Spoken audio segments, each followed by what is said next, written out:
지금부터 한국무역보험공사의 국외기업 신용조사 제도에 대해 소개해드리겠습니다. 첫 번째는 국외기업 신용조사 개요입니다. 해외 바이어들이 정말 많이 참가했네요. 우리 회사 상품에 관심 있는 바이어들도 많았어요. 특히 폴란드 바이어들이 계약에 적극적이던데요. 아, 그런가요? 좋은 소식이기는 한데 이 바이어들과는 처음 거래하는 거라 바이어 규모나 신용도를 정확히 모르는 상태에서 계약 조건만 보고 계약을 해도 괜찮을지 좀 걱정이네요. 그건 걱정하지 마세요. 한국무역보험공사에 해당 바이어들에 대한 신용조사 의뢰를 하면 돼요. 해외 기업의 기본 정보, 재무 정보 등이 담긴 신용조사 보고서를 받아볼 수 있어요. 우리 회사에서도 그렇게 신용조사 보고서를 받아보고 얼마 전 미국 바이어와 계약을 체결했어요. 아, 그런 제도가 있었군요. 정말 감사합니다. 그럼 얼른 회사로 돌아가서 오늘 만난 바이어들에 대한 신용조사 의뢰부터 해야겠네요. 보신 것처럼 수출기업은 수출 계약에 앞서 거래 위험을 줄이기 위해 무역보험공사 앞 신용조사 제도를 이용하여 국외기업의 신용도를 알 수 있습니다. 수출기업이 국외기업 신용조사를 신청하면 한국무역보험공사는 해외 신용조사기관 국외지사를 통해 본격적인 신용조사를 진행합니다. 신용조사는 공사 홈페이지 내 사이버 영업점에서 로그인하여 신청할 수 있는데요. 국외기업 상호와 주소, 연락처와 대표자명, 사업자 등록번호 등 기본적인 정보와 더불어 기타 추가 자료를 첨부하면 더 정확한 조사가 가능합니다. 수출기업은 이메일, 사이버 영업점 등을 통해 전반적인 진행 상황을 받아볼 수 있습니다. 이후 조사가 완료되면 공사는 국외기업의 재무 요소와 비재무 요소를 계량화하여 기준에 따라 등급을 평가하는데요. 신용조사 신청으로부터 국외기업 신용등급 평가까지는 평균 2에서 3주 정도 소요되고 신용등급이 책정되면 공사는 신용등급에 따라 무역보험 인수 한도를 책정하고 보험 요율을 차등 산정할 수 있습니다. 이제 국외기업 신용조사 신청 방법에 대하여 자세히 알아보겠습니다. 국외기업 신용조사는 한국무역보험공사 홈페이지 사이버 영업점을 로그인하여 진행됩니다. 우선 국외기업 신용조사 신청을 클릭하여 팝업 창이 뜨면 국가 검색을 위해 돋보기 모양의 아이콘을 누릅니다. 그러면 한 번 더 팝업 창이 떠오를 텐데요. 팝업 창에 국가 코드를 아는 경우 직접 입력하고 국가 코드를 모른다면 국가명을 입력한 후 조회 버튼을 눌러 국가를 선택합니다. 다음은 업체명을 입력할 차례입니다. 먼저 신청하려고 하는 국외기업 정보가 공사 데이터베이스에 있는지 확인해야 하므로 국외기업명은 반드시 영문으로 입력해 주세요. 그리고 조회 버튼을 누르세요.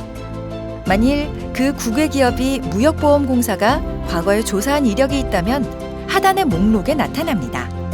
기업 목록 중 좌측에 신청이라고 되어 있는 기업은 공사 데이터베이스에 정보가 있는 회사이고 구매 표시가 되어 있는 회사는 최근 6개월 이내 기평가된 보고서가 있는 기업입니다.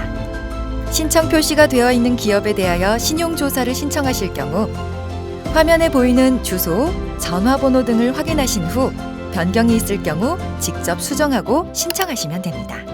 구매 표시가 되어 있는 최근 6개월 이내 기평가 보고서를 보유한 기업의 자료는 구매 버튼을 누르시면 신청 당일 또는 이익 영업일에 바로 확인이 가능합니다. 만약 조회된 정보가 없거나 조사 가능 방법이 신청으로 표시된 경우 최근 조사된 정보가 없는 기업이므로 신규 신청을 눌러 조사를 진행해 주세요. 신용조사를 신청하기 위해서는 먼저 관련 약관을 확인한 후 동의한 버튼을 클릭하시고 다음 버튼을 눌러주세요. 여기서 국외업체 분류는 정확히 확인해 주세요. 국외기업 본사의 해외 지점이거나 금융기관인 경우 조사는 진행되지만 원칙적으로 공사의 신용등급은 부여되지 않습니다. 다음, 국외업체 구분을 선택할 때는 현지법인, 교포기업, 교포출자회사 등 기업이 어느 구분에 해당하는지 유의하셔서 선택해야 합니다. 자, 계속하여 국외기업의 정보를 입력해 주시고 만약 사전에 국외기업 앞으로 미리 조사 협조를 요청한 경우에는 화면에 U를 표시해 주세요. 서비스 구분에서 보고서 형태를 어떻게 선택하느냐에 따라 수수료가 달라지니 이 부분도 꼭 체크해 주시고요. 이제 다음 단계로 이동해 신청 업체 정보를 입력합니다. 여기서 신용조사 신청자 공개 여부는 매우 중요하니 정확히 선택해 주세요. 선택 항목은 총 3가지로 무역보험공사만 공개를 선택하면 국외업체 앞으로 무역보험공사가 신용조사를 요청한 것으로 공개합니다. 반면 의뢰기업 공개를 선택하면 수출기업이 조사 의뢰자로 공개되어 보다 원활한 조사가 가능하죠. 모두 비공개를 선택할 경우엔 조사 대상 기업이 협조하지 않거나 불충분한 자료를 받을 가능성이 있으니 유의하시기 바랍니다. 이제 마무리 단계입니다. 특이사항이나 상세 내용 작성을 원하시면 신청 업체용 비고란에 기재해 주시고 수정이 필요하다면 이전을, 입력이 끝났다면 신청 접수를 눌러주세요. 신용조사 신청 방법에 대하여 다시 한번 요약 정리해 보겠습니다.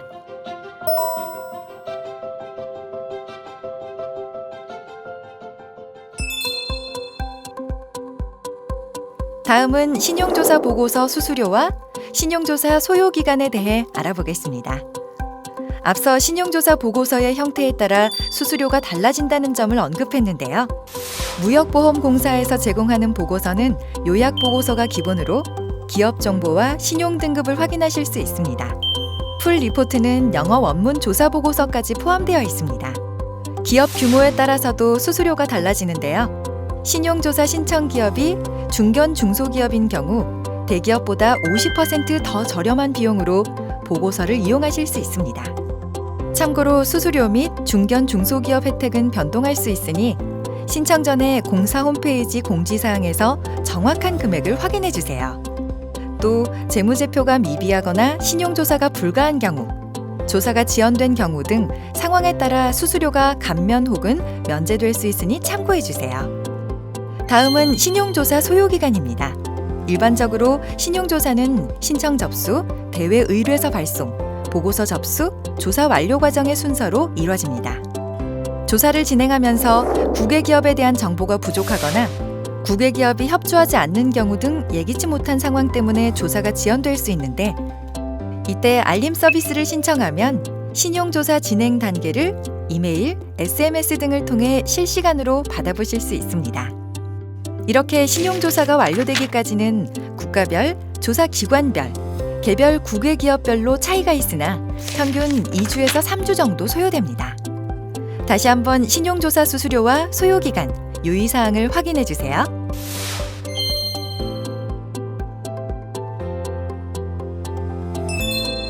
신용조사가 완료되면 무역보험공사는 해당 기업의 신용등급 평가를 하게 됩니다. 국외기업 신용등급의 평가 기준은 어떤 것들이 있을까요? 크게 재무요소와 비재무요소 2가지로 나눌 수 있습니다. 매출액이나 자본금, 수익성, 안정성, 유동성, 활동성 등 재무요소와 국가등급, 업력, 종업원 수, 산업 현황, 보험사고 이력 등 비재무 요소를 복합적으로 반영하여 등급을 평가하는데요. 이렇게 평가된 신용등급은 A급부터 R급까지 총 8등급으로 구분됩니다. A급은 가장 높은 등급이고 B, C, D, E, F급으로 갈수록 신용 상태가 불량함을 의미합니다. 또 A급부터 F급까지는 정상 등급에 해당하여 무역보험에 가입할 수 있습니다. 하지만 G급과 R급은 인수 제한 등급으로 보험 가입이 제한됩니다. 더 자세히 알아볼까요? G급은 자본이 완전히 잠식된 기업, 2년 연속 적자면서 자본의 50% 이상이 잠식된 기업, 평가 모형상 평점이 낮은 기업 등에 부여되는 신용등급입니다. R급은 정보가 부족한 기업, 영업 중지 및 파산에 처한 기업, 수출 대금 결제 기일 연장 기업, 사고 발생 통지 및 보험 사고 책임이 있는 기업인 경우 등입니다. G급 및 R급은 반드시 인수 담당자와 충분히 상담한 후 수출을 진행하시기 바랍니다. G급과 R급을 제외한 A등급부터 F등급의 신용등급 유효기간은 신용등급 평가일로부터 1년인데요. 유효기간 경과 시 보험료율이 상승하고 부보 제한 등 불이익이 생길 수 있으니 유효기간 만료 전 신용조사를 신청해야 합니다. 자세한 예를 들어볼까요? 2018년 1월 1일에 A급 평가를 받은 기업은 유효기일 1년 후인 2018년 12월 31일 전에 수출기업의 신용조사 신청을 거쳐 다시 등급이 부여됩니다. 지속적인 거래 실적이 있는 수입자의 경우 일정 조건을 만족하면 공사에서 등급 유효기간 만료 전 자동으로 재조사를 실시하기도 합니다. 유효기간 만료 전 신용평가를 신청한 경우 새로운 신용등급 평가가 이루어지기 전까지 기존 등급의 유효기간이 최대 6개월까지 연장될 수 있습니다. 신용등급 평가가 완료된 후 새로운 등급을 부여받으면 등급평가 1부터 다시 1년의 유효기간이 적용됩니다.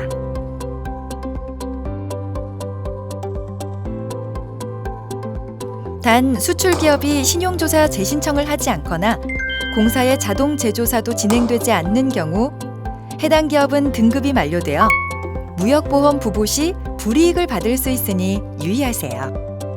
마지막으로 신용조사 보고서를 활용하여 무역보험에 가입하거나 국외기업 앞 수출을 할 때는 보고서에 조사된 기업과 여러분이 신청한 기업이 일치하는지 반드시 확인해 주세요. 조사된 기업과 의뢰기업이 일치하지 않아 발생하는 불이익은 의뢰한 기업이 감수해야 하니 공사의 신용조사 보고서를 잘 참고하셔서 국외기업의 정보가 불일치하는 경우에는 특히 조심하셔야 합니다. 자, 국외기업 신용조사 신청 방법부터 신용등급 활용 시 유의사항까지 살펴봤는데요. 여기서 두 가지는 꼭 알고 계세요. 첫 번째, 신용등급은 A부터 F급까지는 정상등급, G급과 R급은 인수제한 등급이니 이 부분을 꼭 확인해 주세요. 두 번째, 신용등급 유효기간은 1년으로 유효기간 내 신용조사가 이루어지지 않으면 신용등급 없으므로 무역보험 부보 시 불이익이 있을 수 있으니 유의하세요. 이제 마지막으로 실무자라면 놓치지 말아야 할 꿀팁 몇 개 챙겨드릴게요. 첫 번째, 신용조사 보고서를 읽을 때 꿀팁입니다.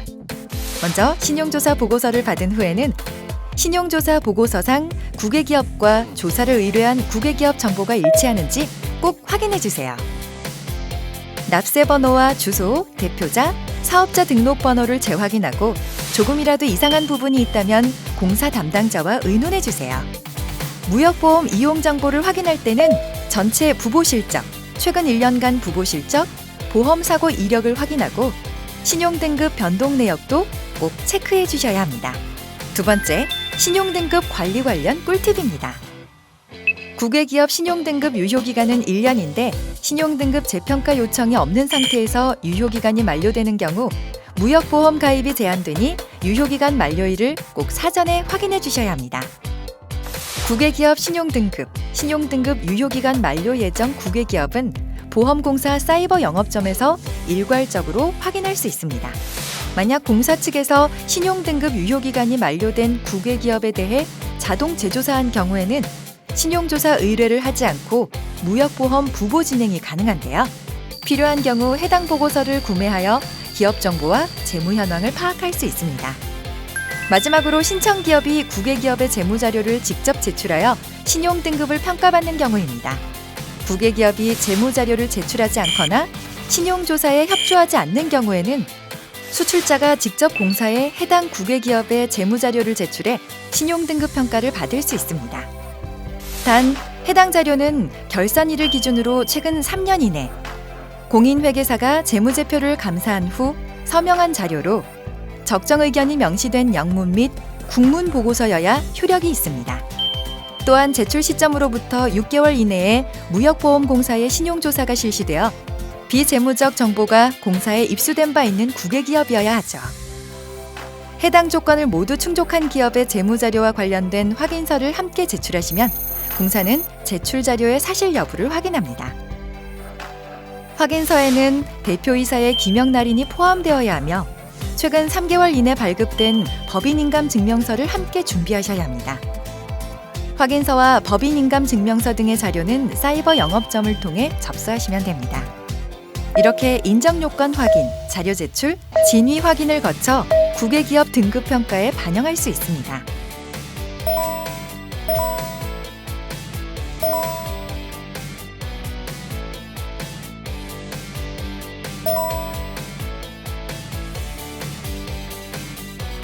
지금까지 한국무역보험공사 국외기업 신용조사 제도에 대해 자세히 알아봤는데요. 앞서 설명드린 대로 국외기업 신용조사를 진행하면 보다 안전하게 수출 거래를 진행하실 수 있습니다. 수출의 시작, 한국무역보험공사와 힘차게 도약하시길 바랍니다.